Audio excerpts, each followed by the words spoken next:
परमधाम की आत्माओं का नेचुरल लॉ अलग हो गया, कारण जगत की आत्माओं का लॉ अलग हो गया, देवताओं की आत्माओं का लॉ अलग हो गया, मनुष्य आत्माओं का अलग हो गया, जानवरों की आत्माओं का लॉ अलग हो गया। जैसे ही महाशिव महाकाल बन के अनंत कोटि ब्रह्मांडों को अपने रोम रोम में समा लेता है, तो क्या उसको कायदे कानून लगे? वो तो अनंत कोटि ब्रह्मांडों को खा गया ना, ऐसा कहेंगे ना। तो अग्नि देवता पूरा कोई जलाकर भस्म कर देता है, तो क्या अग्नि देवता को पाप लगेगा? अब एक गैलेक्सी का मालिक दूसरी गैलेक्सी को खा जाता है, पूरी की पूरी हप कर जाता है, तो उसको कौन सा कानून लागू पड़ता है? एक छोटा बच्चा बैठा है, खेल खेल में चींटियों को मार डालता है, तो क्या उसको पाप लगेगा?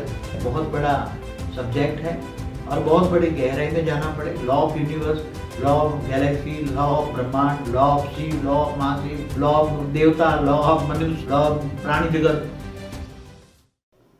परम शांति बाबूजी, लॉ ऑफ यूनिवर्स क्या है? जिसको हम अगर हिंदी में सही भाषा में बोले तो ये कुदरत के नियम क्या होते हैं? जो कुदरत के नियम हैं वो हर नियम हर अलग अलग प्रकार की आत्माओं के लिए अलग अलग होते हैं जी। जैसे जानवर की जीव के लिए जो आत्मा के लिए बने हैं कायदे, लॉ, नेचुरल लॉ, वो अलग होता है उसकी प्रकृति के हिसाब से। नेचर माना प्रकृति, प्रकृति माना स्वभाव, स्वभाव संस्कार के हिसाब से। जैसे जानवर कोई एक दूसरे की हिंसा करता है, जैसे सिर किसी को काट के खा जाता है, तो क्या इसको पाप लगता है? नहीं लगता। नहीं। क्यों? क्योंकि उसकी नेचर ही है दूसरों को खाना, इसलिए ये इसकी नेचर है, इसका स्वभाव है, तो उसको लॉ ऑफ नेचर कहेंगे शेर का। ऐसी तरह क्या मनुष्य का नेचर अलग है, तो उसके लिए कायदे कानून अलग बने, नेचुरल लॉ उसके मनुष्य के लिए अलग है। मनुष्य जैसा करता है ऐसा भरता है, कहते हैं ना जी। जो करेगा सो पाएगा। तो जैसे मनुष्य सोचता है कि अच्छे कर्म करोगे, थियरी ऑफ कर्म कहते हैं, अच्छा फल मिलेगा। अगर आम बोओगे तो आम मिलेगा, बबूल बोओगे तो बबूल के कांटे मिलेंगे। तो ऐसी तरह मनुष्य आत्माओं के लिए अच्छा कर्म करो तो अच्छा फल मिलेगा। ये नेचुरल लॉ है, इसलिए किसी को दुख नहीं देना, पाप नहीं करना, ये नेचुरल लॉ है ह्यूमन बॉडी के लिए, मनुष्य के लिए। तो देवताओं के लिए क्या अलग है? देवता क्या करते हैं? देवताओं को नियम कौन सा लागू पड़ता है? नेचुरल लॉ देवताओं के लिए लागू पड़ता है, मगर देवताओं के लिए जैसे मनुष्य के नियम है वैसे तो लागू पड़ते हैं। जैसे बापूजी कर्म के नियम है कि भाई जैसा करते वैसा भरते, तो ये कर्म के नियम है।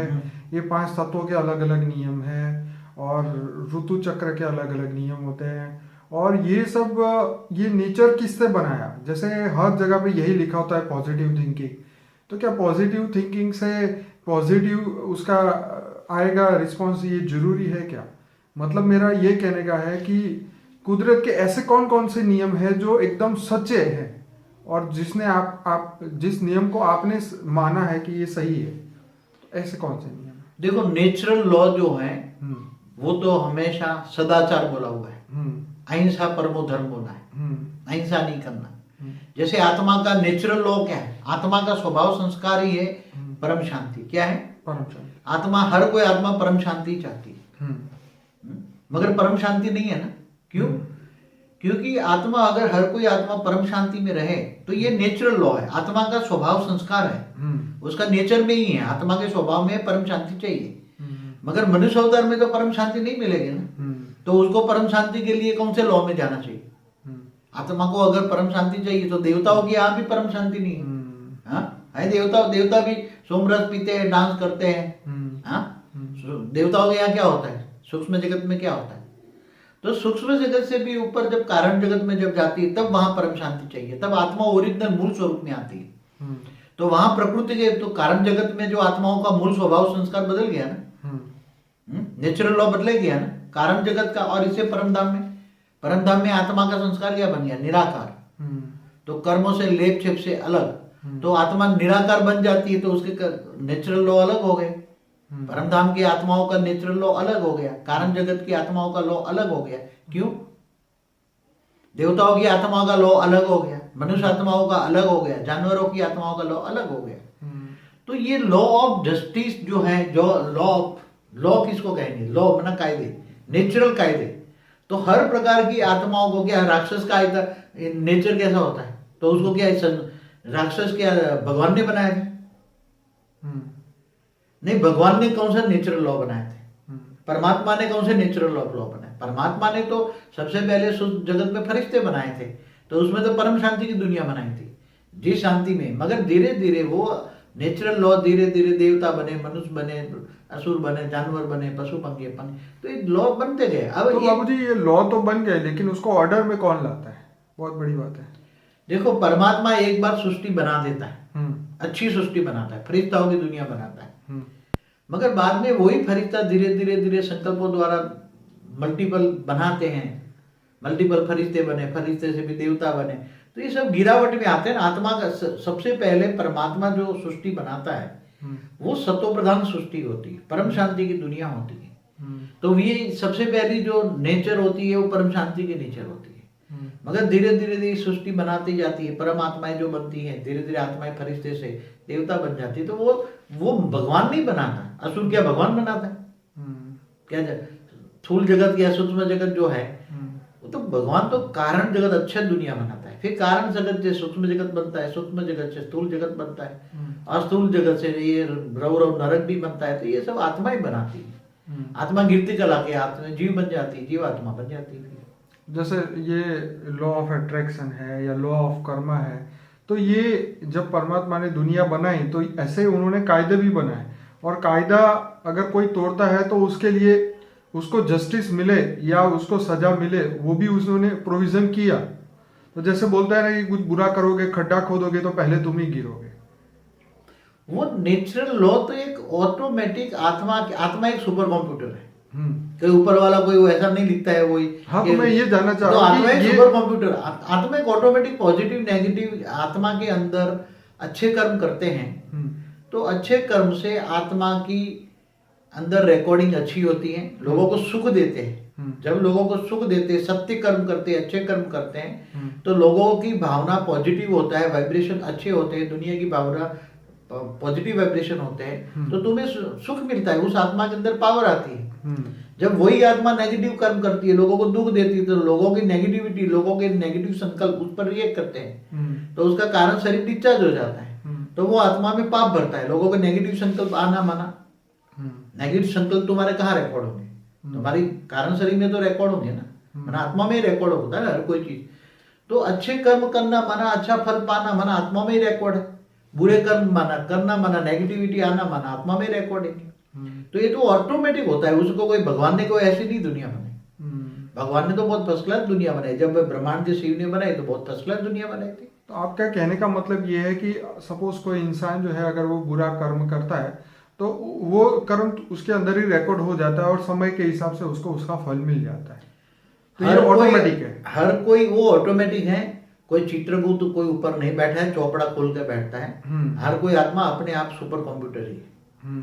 कई आत्मा कई खरबों सालों से जो आत्मा जन्म मरण के चक्र में आती है, जैसे एक फरिश्ता, जब सृष्टि के आदि में कोई फरिश्ता बना, फरिश्ता से लेकर वो देवता बना, देवता से मनुष्य बने, तो वो प्रोसेस में आते आते खरबों इंटू खरबों साल हो जाते हैं। जैसे हमारा ब्रह्मांड बने हुए ब्रह्मा का 50 साल पूरा हो गया, तो वो आत्मा जो पहली आत्माएं बनी, तो ब्रह्मा के 50 साल मना कितना होता है?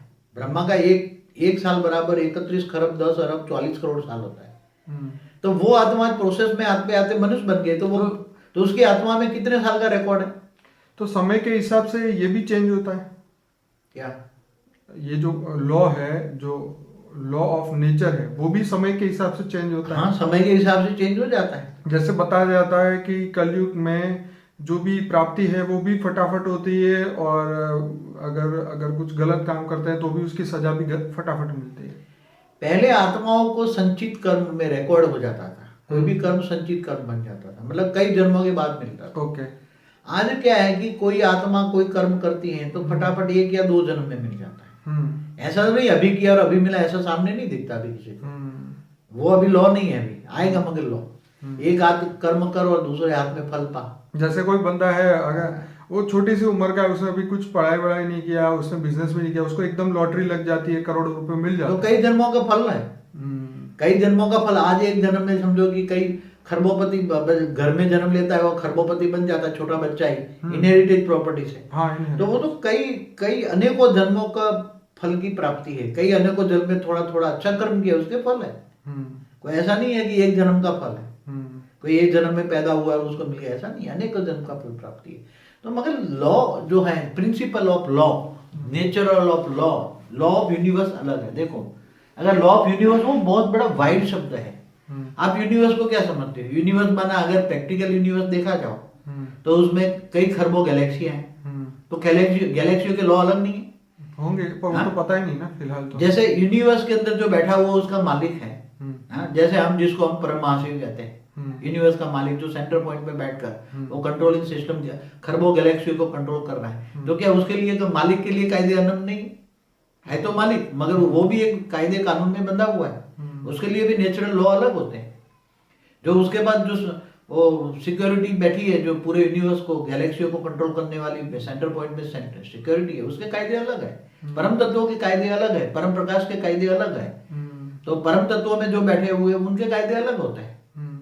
तो गैलेक्सियों में बैठे हुए जैसे महाशिव है, मालिक है, तो उसके कायदे अलग में है कि जैसे महाशिव महाकाल बन के अनंत कोटि ब्रह्मांडों को अपने रोम रोम में समा लेता है, तो क्या उसको कायदे कानून लगे? वो तो अनंत कोटि ब्रह्मांडों को खा गया ना, ऐसा कहेंगे ना? ऐसे अर्थ में तो कहा जाए ना, तो अनंत कोटि ब्रह्मांडों को खा गया। क्यों खा गया? वो मालिक है। तो जो क्रिएटर है, चाहे गैलेक्सी के क्लियर हो, चाहे एक सोलर सिस्टम माना एक ब्रह्मांड का मालिक हो, महाब्रह्मांड का महाशिव हो, महाब्रह्मांड का परम महाशिव हो, तो उनके कायदे कानून अलग। जैसे इस वर्ल्ड के अंदर हर, जैसे कोई पुलिस में है, कोई ऊंची पोस्ट पे है, तो अलग अलग लोगों के अलग अलग नियम है। वीवीआईपी के अलग नियम है, वीआईपी के अलग है। तो ऐसे ही हर आत्मा के अलग अलग होंगे ऊपर के लोक में। जैसे यहाँ धरती पर राष्ट्रपति को कायदा अलग लागू पड़ता है, मिनिस्टर को अलग लागू पड़ता है, पीएम को अलग लागू पड़ता है, सीएम को अलग लागू पड़ता है। हर कोई देश में अलग अलग कायदे कानून बने हुए हैं, जैसे फांसी कई देशों में नहीं है। तो ये जो किसी को लागू पड़ता है, जैसे कोई सैनिक किसी को गोली मार देता है ऑपोजिशन वाले को, तो उसको पाप नहीं लगता। ऐसा बोलते हैं, कर्तव्य पालन करते करता है। किसी को 100 बम से उड़ा दिया, 100 लोग मर गए, तो उसको पाप नहीं लगता, क्यों? अपनी ड्यूटी कर रहा है। तो ये कायदे कानून है। मगर देखो जैसे भी गीता ने नहीं, पर कुदरत का क्या नियम? कुदरत का नियम ये कहता है तुम किसी को मारो तो तुम्हें तो मतलब तुम्हें भोगना पड़ेगा। अगर कोई मिलिट्री वाला, कुदरत का नियम ये है, अब हर कोई के तो उसके पीछे इंटेंशन होना चाहिए क्या कि भी अगर हर कोई के पीछे, हर कोई कर्म के पीछे अच्छा इंटेंशन है, अपने देश की सुरक्षा है या धर्म की सुरक्षा है, तो इंटेंशन देखा जाता है ना। हमेशा कोई भी कायदा कानून के पीछे इंटेंशन होता है। उसका भाव क्या है? भाव क्या है? अच्छा है। जैसे भगवान कृष्ण ने तो गीता में कहा कि जो महापापी है, जो हणता है, उसको हण दो, कोई पाप नहीं लगेगा तुम्हें। हाँ, ऐसा बोला है, ऐसा बोला है। मगर आज ऐसा लॉ नहीं है। हाँ, आज नहीं। आज तुम किसी इंसान को लगता है कि महापापी, उसने 100 खून किया है, और तुम उसको गोली मार दो, तुम्हें अंदर डाल देंगे। क्यों? तो मगर वो एक जमाने में था, भगवान कृष्ण ने तो कह दिया, मगर आज वो कायदा नहीं है। क्यों नहीं कायदा है? क्यों नहीं? क्योंकि तुम किसी को मार नहीं सकते। समय बदल गया, समय बदल गया। और आज कायदा क्यों बदल गया? क्योंकि जो महापापी है उसको कोई कायदा नहीं लागू पड़ता। आज धरती पर तो यही है ना। आतंकवादी को कोई देखो धरती पर आज देखा जाए तो एक और से कहा जाए तो महापापियों का राज है ना। वो तो है। महापापी खुश है, और जो अच्छे कर्म करने वाले हैं, जो कायदों से डरते हैं, सुखी है, भगवान को मानते हैं, वो बेचारे मुश्किल में है, तो गरीब है। तो उनको ऑटोमेटिकली उनकी आत्मा क्यों सजा नहीं देती? जैसे एक नॉर्मल, अभी आपने जैसे बोला कि आत्मा में रिकॉर्ड हो जाता है, वो तुरंत ही मगर वो उसको संचित कर्मों को फल देने के लिए टाइम आता है। वो जब जैसे धरती पर बीज डालते, बारिश होती है, तब वो बीज में से अंकुर निकल के फल देता है ना। ऐसी तरह कोई भी कर्म का फल, चाहे नेगेटिव हो पॉजिटिव हो, समय आने पर ही मिलता है। अभी इनका समय नहीं है, महापापी है, उसका समय नहीं है, मगर कभी ना कभी एक दिन तो आएगा। कर्म की थियरी ऑफ कर्म गलत नहीं है, इसलिए कर्म, थियरी ऑफ कर्म से मानना चाहिए। मगर थियरी ऑफ कर्म हर कोई जगह अलग अलग लगता है। देवताओं के लिए अलग कायदे हैं। देवताओं के, जैसे एक बात बताओ कि अगर कोई अग्नि देवता है, अग्नि देवताओं को ऊपर से डायरेक्शन मिलता है, इंद्र डायरेक्शन देता है उसको जला दे, तो अग्नि देवता पूरा कोई जलाकर भस्म कर देता है, तो क्या अग्नि देवता को पाप लगेगा? क्योंकि उसको तो डायरेक्शन मिला, इंद्र ने दिया, वो मालिक है उसका। तो अब इंद्र को ये जरूरत है कि यहाँ ये असुरों का विनाश करना जरूरी था, तो असुरों के नगर को जला के भस्म कर दिया, तो उसको कोई कायदा कानून नहीं लागू पड़ता। देवताओं को वैसे बता जाते, देवताओं को कायदा कानून नहीं लागू पड़ता। फिर भी देवता कायदे कानून में आ जाते थे। ऐसा कहते हैं देवता कोई भी कायदा से, नेचुरल ऑफ लॉ से कोई भी पर नहीं है, चाहे देवता तो उनका भी इंटेंशन गलत हो, उनका भी भाव गलत होगा तो वो तो फंस ही जाएंगे ना उसमें तो कोई। मगर तुम महाअसुरों को मारते हो तो तुम्हें पुण्य का खाते लगता है। इसलिए तो कृष्ण ने अर्जुन को क्या कहा, महाभारत के युद्ध के दौरान बोला ना कि सामने जो भी तेरे चाचा मामा जो भी खड़े हैं, तेरे गुरु गुरु जो भी खड़े, देव और देह के संबंधी जो खड़े हैं, वो सारे जिंदा लाशें हैं। क्या है, तू उसको मार डाल। क्या बोला, तू उसको मार डाल। अगर तू नहीं मारेगा तो वो तेरे को मार डालेंगे, और फिर जो इस धरती पर राज्य करेंगे और राज्य में जो अत्याचार करेंगे उसका पाप तेरे को लगेगा, क्योंकि तू अपनी ड्यूटी नहीं करता। तेरी ड्यूटी क्या है, अपने देह और देह के संबंधियों को तू मार डाल, जो पापी है, महापापी है। चाहे भीष्म पितामह, भले उसका भीष्म पितामह क्या था, भीष्म पितामह ग्रैंडफादर, तो भी उसने मार डाला ना। गुरु को मार डाला उसने, कर्ण को मार डाला, भाई को भी मार डाला। क्यों? क्योंकि वो पापियों की लाइन में खड़े थे। तो जितने पापी है उनको मारना है पुण्य का काम है। उस समय में ऐसा, उस समय में था, आज की ड्यूटी में नहीं है। आज कायदे कानून बदल गए। ऐसी तरह जब यूनिवर्स है, एक बात बताओ, एक गैलेक्सी है, अब एक गैलेक्सी का मालिक दूसरी गैलेक्सी को खा जाता है, पूरी की पूरी हब कर जाता है, तो उसको कौन सा कानून लागू पड़ेगा? वो तो वहां का तो पता ही नहीं कि वो पाप है कि पुण्य है कि क्या है। नेचुरल लॉ ऑफ गैलेक्सी क्या है, वो तो वो वहां के लोग ही जाने। नहीं, मगर आप जब यूनिवर्स की बात करते हो तो यूनिवर्स में गैलेक्सी का कायदे नहीं आएंगे। यूनिवर्स में भी मल्टीपल यूनिवर्स है, तो यूनिवर्स के भी चलने के कायदे होंगे ना, कि एक यूनिवर्स दूसरी यूनिवर्स को खा जाए। ह्यूमन नहीं, मतलब शब्द जो है ना, law of universe, law of universe केवल मनुष्य के नहीं है, धरती के नहीं है, एक ब्रह्मांड के नहीं है, महाब्रह्मांड गैलेक्सी के भी नहीं है। लॉ ऑफ यूनिवर्स परम महाब्रह्मांड के, तो सभी यूनिवर्स को भी एक समान कायदे लागू पड़ेगा। मगर हर जगह अलग अलग है, बहुत बड़ा सब्जेक्ट है और बहुत बड़ी गहराई में जाना पड़े। Law of universe, law of galaxy, law of ब्रह्मांड, law of Shiva, law of Mahashiva, law of देवता, लॉ ऑफ मनुष्य, लॉ ऑफ प्राणी जगत, सही बात है, ये सब नेचुरल जस्टिस, ये सब बहुत गहरा सब्जेक्ट है। मगर एक आज इंसान को इतना चाहिए कि सत्य क्या है और असत्य क्या है वो समझना चाहिए, और सत्य कर्म करना चाहिए।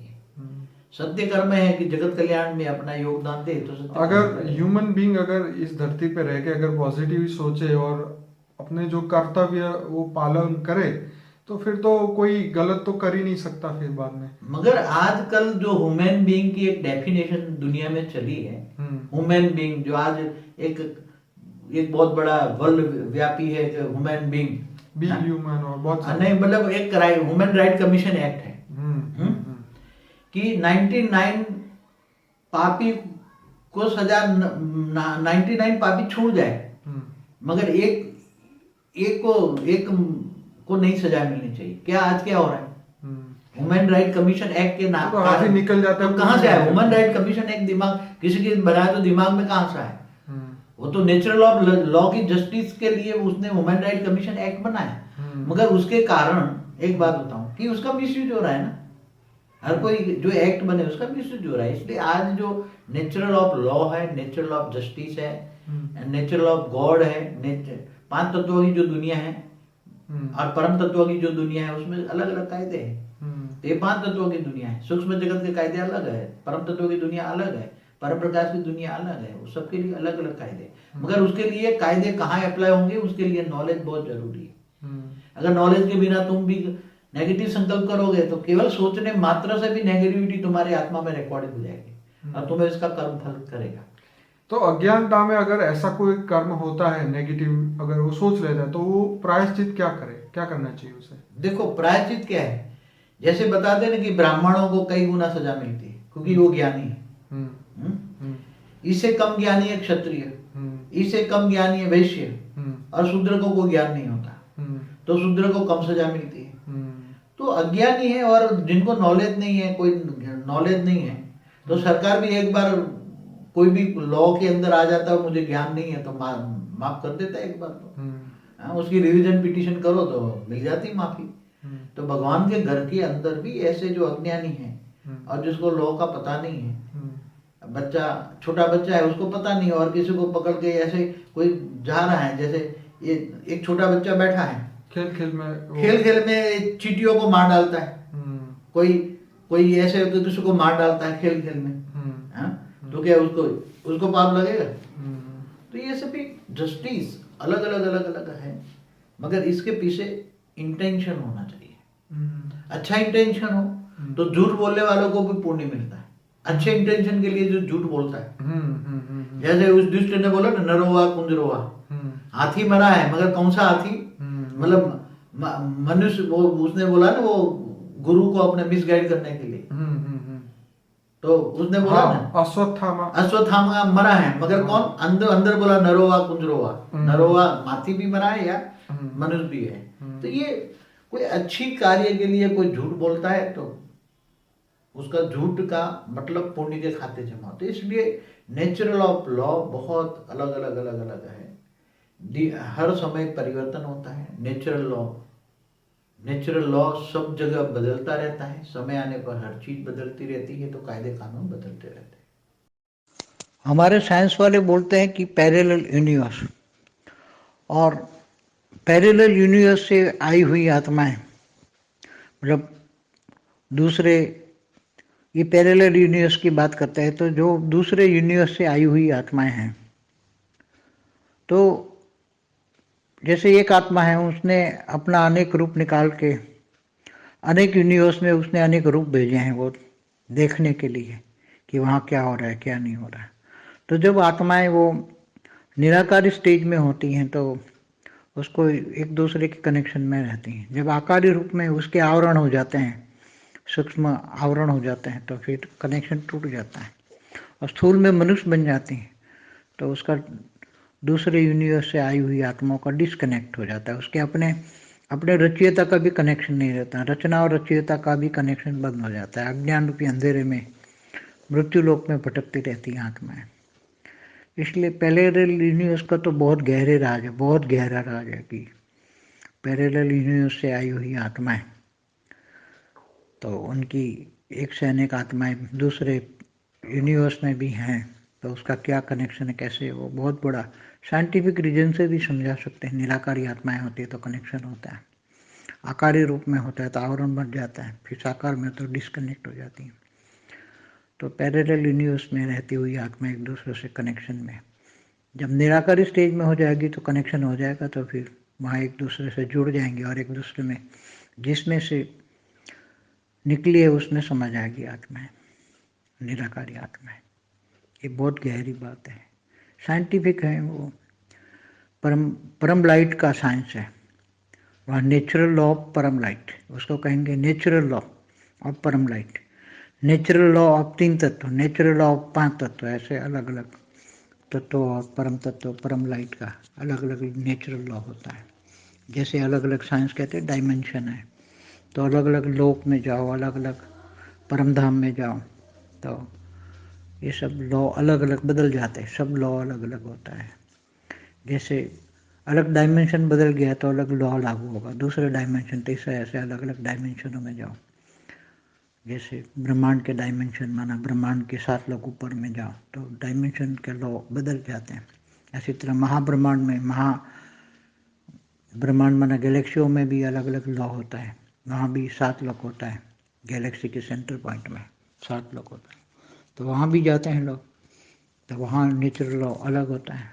यूनिवर्स में भी ऐसे, पैरेलल यूनिवर्स में भी सब कुछ आत्मा की पावर के हिसाब से उसका एक कायदा कानून बन जाता है, ऑटोमेटिक होता है। कोई कायदे कानून वहाँ बनाते नहीं है, ऑटोमेटिक नेचुरल होता है, सब नेचुरल लॉ होता है।